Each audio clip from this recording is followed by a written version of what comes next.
할렐루야. 오늘도 예수님의 은혜가 여러분과 함께 하기를 간절히 바랍니다. 오늘 말씀은 요한복음 6장 52절에서 55절입니다. 그러므로 유대인들이 서로 다투어 이르되 이 사람이 어찌 능히 자기 살을 우리에게 주어 먹게 하겠느냐. 예수께서 이르시되 내가 진실로 진실로 너희에게 이르노니 인자의 살을 먹지 아니하고 인자의 피를 마시지 아니하면 너희 속에 생명이 없느니라.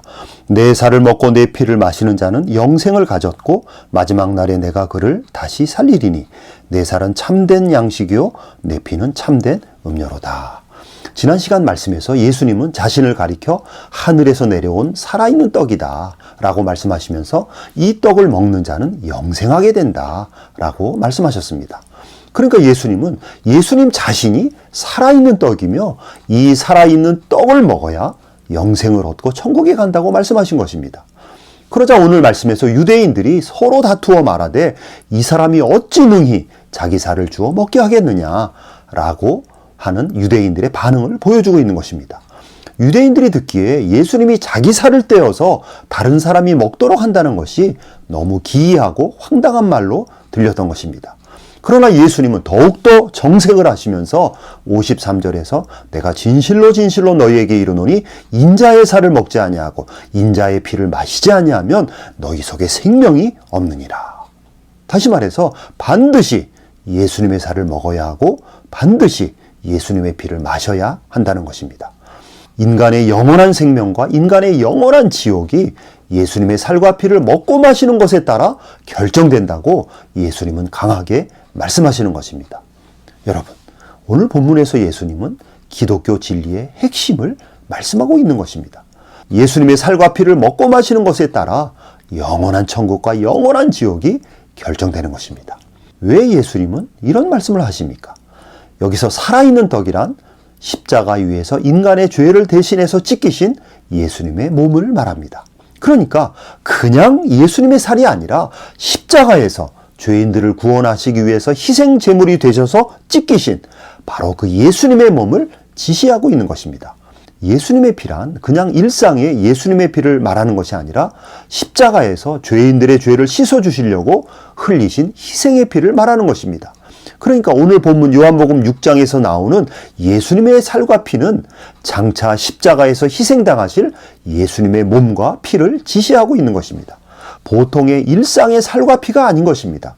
십자가에서 찢기고 흘리신 살과 피입니다. 십자가에서의 희생의 살과 피가 구원의 효력을 발생하는 살과 피입니다. 그러므로 오늘 말씀에서 반드시 예수님의 살을 먹어야 하고 반드시 예수님의 피를 마셔야 한다라고 하실 때 그 살과 피는 십자가에서 찢기시고 흘리실 살과 피를 지시하는 것입니다.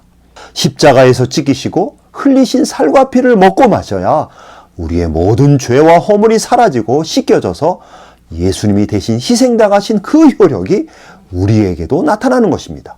그러나 예수님이 아무리 죄인들을 위해서 희생의 죽음을 죽으셨다 할지라도 그것이 나에게 효력을 미치려면 반드시 십자가에서 찢기신 예수님의 살을 먹어야 하고 십자가에서 흘리신 예수님의 피를 마셔야 하는 것입니다.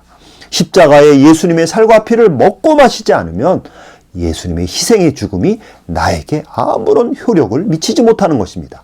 하나님 앞에서 인간의 모든 죄가 사함받고 죄인으로 정죄당하지 않으려면 나의 죄를 대신해서 십자가에 죽으신 그 예수님의 살과 피가 나의 것이 되어야 하는 것입니다.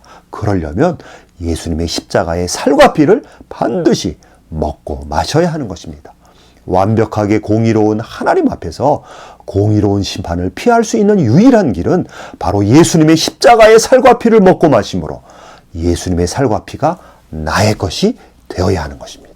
예수님의 살과 피를 먹고 마시면 모든 죄를 해결하신 예수님의 살과 피가 나에게 들어와서 나의 영혼에 나의 몸에 강력한 증거로 남게 되는 것입니다. 이렇게 예수님의 십자가의 살과 피를 먹고 마심으로 자기 안에 예수님의 증거를 가진 자는 하나님의 공의로운 심판대 앞에서 심판을 면하게 되고 영원한 생명과 함께 영원한 천국의 백성이 되는 것입니다. 그렇다면 오늘날 사람들이 어떻게 2000년이나 지난 예수님의 살과 피를 먹고 마실 수 있습니까? 그래서 예수님은 성찬식을 제정하신 것입니다. 사람들이 일상에서 먹고 마시는 떡과 포도주를 통해서 2000년 전에 십자가에 달리신 예수님의 살과 피를 먹고 마시도록 성찬식을 제정해 주셨습니다. 교회에서 성찬식을 거행할 때 빵은 예수님의 살을 상징하고 포도주는 예수님의 피를 상징합니다. 그런데 성찬식에 빵과 포도주를 믿음으로 먹고 마실 때 성도는 실체로 예수님의 살과 피를 먹고 마시는 것이 되는 것입니다. 바로 그러한 성령의 역사가 성찬식을 통해서 일어나게 되는 것입니다. 성찬에서 빵과 포도주를 먹고 마실 때 예수님의 살과 피를 받아 먹는 것이고, 그것이 곧 십자가에서 나를 위해 희생의 죽음을 죽으신 예수님을 믿음으로 고백하는 행위가 되는 것입니다. 그럴 때 예수님과 내가 연합이 되었음을 확인하고 예수님과 내가 한 몸이라는 것을 확증하게 되는 것입니다. 성찬을 통해서 그리스도의 죽으심이 나의 죽음이 되는 것이고 그리스도의 몸이 나를 살리는 생명임을 받아들이는 것입니다. 그러므로 오늘날 교회들은 모일 때마다 성찬식을 행해야 하고 예배의 핵심 요소로 성찬식을 행해야 합니다. 예배 시에 성찬을 통해서 예수님의 희생의 죽음을 항상 기억하며 성찬을 통해서 예수님의 살과 피를 항상 먹고 마셔야 하는 것입니다. 성찬을 통해서 예수님의 살과 피를 먹고 마시는 것을 우리는 생활화해야 하는 것입니다. 그렇게 함으로 날마다 예수님과의 연합을 강화하고 예수님의 십자가 은혜가 항상 성도의 삶에서 흘러넘치게 해야 합니다. 오늘도 십자가의 희생으로 한없는 사랑을 보여주신 예수님의 그 큰 은혜가 여러분에게 흘러넘치기를 간절히 바랍니다. 아멘.